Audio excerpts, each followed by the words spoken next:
Assalamualaikum warahmatullahi wabarakatuh. Yang terhormat Bapak Hamam MPD selaku pengampu mata kuliah Sosiologi dan Politik Pendidikan Islam. Ya, saya Muhammad Memahiruddin akan mempresentasikan paper saya dengan tema ideologi Islam dan pengaruhnya terhadap sistem pendidikan. Islam sering menampakkan dirinya tidak hanya sebagai ajaran tetapi juga ideologi. Hal ini berawal pada proposi Inna al-Islam ad-din wa ad-daulah, bahwa Islam itu agama dan negara. Meskipun dalam perkembangannya, pernyataan bahwa Islam sebagai sebuah ideologi masih menuai kontroversi, namun dalam kenyataannya di sebagian lingkungan muslim masih terdapat gerakan atau pemikiran yang menjadikan Islam sebagai ideologi. Kontroversi tersebut dapat dipahami mengingat konsep ideologi itu sendiri sepanjang sejarahnya selalu menjadi wacana kontroversi baik sebagai kerangka pemikir maupun gerakan. Isu ideologi keagamaan dalam hubungannya dengan pendidikan Islam yang menguat sejak tahun 2000-an hingga kini masih menjadi diskursus akademis di berbagai negara. Tidak hanya negara-negara barat tetapi juga negara-negara Islam sendiri. Berbagai kajian mutakhir tentang pendidikan Islam menempatkan isu ideologi keagamaan dalam berbagai derivasi dan aspeknya sebagai objek kajian yang dominan. Yang pertama yaitu pengertian ideologi Islam. Ideologi menurut Taqiyuddin An-Nabhani adalah akidah akliyah atau akidah yang lahir dari sebuah proses berpikir secara rasional yang melahirkan peraturan. Yang dimaksud akidah adalah pemikiran menyeluruh tentang alam semesta, manusia, dan hidup serta tentang apa yang ada sebelum dan setelah kehidupan. Di samping hubungannya dengan sebelum dan sesudah alam kehidupan, mencakup dua bagian yaitu fikrah atau ide dan thariqah atau metode. Sedang peraturan yang lahir dari akidah tidak lain berfungsi untuk memecahkan dan mengatasi problematika hidup manusia, menjelaskan bagaimana cara pelaksanaan dan pemecahannya, pemeliharaan akidah serta untuk mengemban ideologi. Islam adalah din yang lengkap dan sempurna.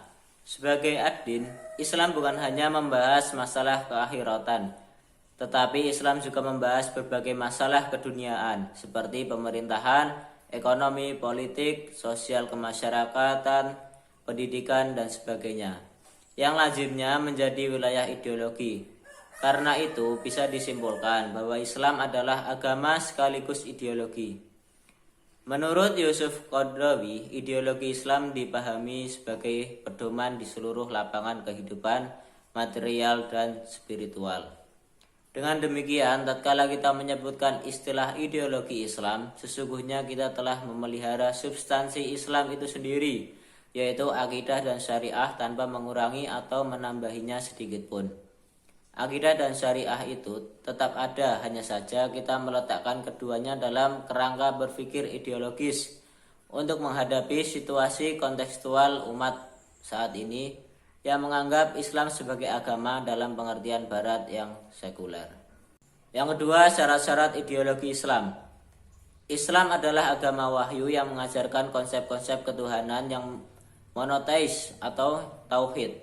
Islam yaitu ajaran-ajaran yang diwahyukan Tuhan kepada manusia melalui seorang rasul yaitu Nabi Muhammad SAW.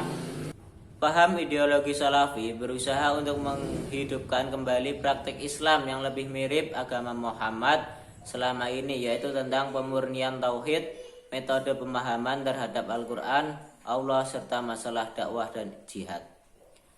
Prinsip terpenting manhaj salaf dalam akidah yaitu yang pertama, sumber akidah adalah kitabullah atau Al-Quran, sunnah Rasulullah SAW yang sahih dan ijma' salafus sahih yang menjadi rujukan dalam memahami akidah dalam manhaj salaf hanya terbatas pada tiga, yaitu Al-Quran, As-Sunnah, ijma' salafus sahih. Yang kedua, syahadah kepada Allah dan Rasulnya merupakan pintu gerbang masuk Islam. Yang ketiga, rukun iman adalah beriman kepada Allah, malaikat-malaikat, kitab, Rasul, hari kiamat, dan qada dan qadar yang ditetapkannya oleh Allah. Untuk selanjutnya, seorang muslim haruslah memprioritaskan mempelajari tauhid, sebab tauhid adalah dasar yang paling asasi bagi manusia. Untuk poin yang ketiga, ciri-ciri ideologi Islam. Di sini terdapat beberapa ciri-ciri ideologi Islam. Yang pertama yaitu sumber. Di dalam sumber itu diantaranya yaitu wahyu Allah Subhanahu wa Ta'ala. Yang kedua, kesesuaian dengan fitrah. Islam menetapkan manusia itu lemah, jadi segala aturan apapun harus berasal dari Allah Subhanahu wa Ta'ala melalui wahyu-wahyunya. Yang ketiga, pembuat hukum dan aturan. Allah Subhanahu wa Ta'ala lewat wahyu-wahyunya, akal manusia berfungsi menggali fakta dan memahami hukum dari wahyu-wahyu yang telah diberikan oleh Allah Subhanahu wa Ta'ala tersebut. Yang keempat, fokus. Individu merupakan salah satu anggota masyarakat. Individu diperhatikan demi kebaikan masyarakat dan masyarakat untuk kebaikan individu itu sendiri. Untuk selanjutnya, ikatan perbuatan. Seluruh perbuatan terikat dengan hukum syura. Tujuan tertinggi yang hendak dicapai yaitu ditetapkan oleh Allah Subhanahu wa Ta'ala sebagaimana telah dibahas. Tolak ukur kebahagiaan mencapai ridha Allah Subhanahu wa Ta'ala yang terletak dalam ketaatan dalam setiap perbuatan manusia itu. Untuk poin yang keempat, penerapan ideologi Islam.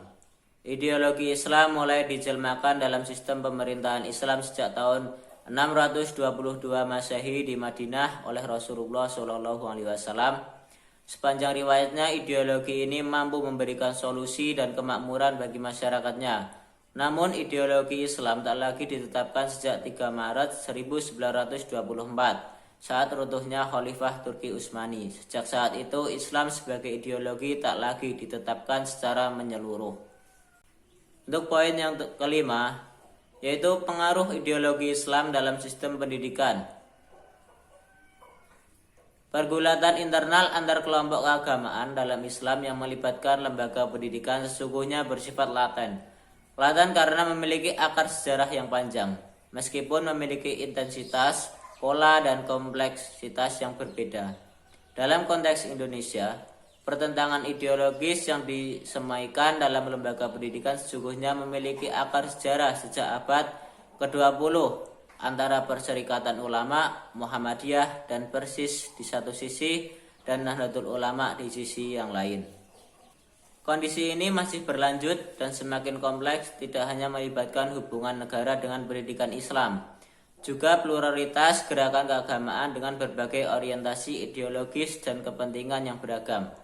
Kompleksitas ini bersamaan dengan bergulirnya reformasi dan demokratisasi yang memberikan ruang yang semakin terbuka untuk tumbuh dan bangkitnya berbagai gerakan keagamaan dengan identitas ideologi masing-masing. Dalam konteks ini ada beberapa pengaruh ideologi Islam dalam pendidikan, yaitu yang pertama, rivalitas ideologis yang dipresentasikan oleh kelompok gerakan keagamaan dalam Islam yang metamorfosis ke dalam lembaga pendidikan formal, berimplikasi terhadap semakin menguatnya konteksasi dan kecenderungan memelihara fragmentasi sosial internal umat Islam.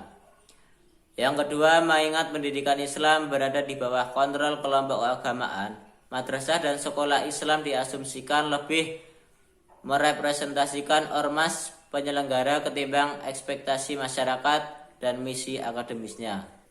Yang ketiga, kecenderungan indoktrinatif dalam pendidikan Islam berimplikasi terhadap pola berpikir siswa. Pada akhirnya siswa tidak terbiasa dengan perbedaan, mudah menyalahkan paham dan praktik agama yang berbeda, dan rentan terprovokasi pandangan eksklusif. Yang keempat, lembaga pendidikan yang diselenggarakan secara ideologis. Logikanya akan melahirkan output yang ideologis pula, yang pada akhirnya lebih memiliki resistensi ketika berinteraksi dengan masyarakat yang plural. Untuk yang selanjutnya, adanya pergeseran orientasi dan semakin tingginya harapan masyarakat terhadap pendidikan yang berkualitas. Semaian ideologi yang dikonstruksi secara formal di atas dipertanyakan signifikansinya. Muatan ideologi tersebut berdampak terhadap semakin besarnya beban yang harus diemban oleh lembaga pendidikan Islam konstruksi kurikulum yang di dalamnya memuat ideologi keagamaan tertentu.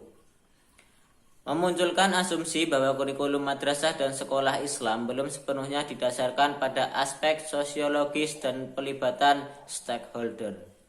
Mungkin cukup itu yang bisa saya sampaikan dari paper saya, kurang lebihnya saya mohon maaf yang sebesar-besarnya. Wabillahi taufiq wal hidayah. Wassalamualaikum warahmatullahi wabarakatuh.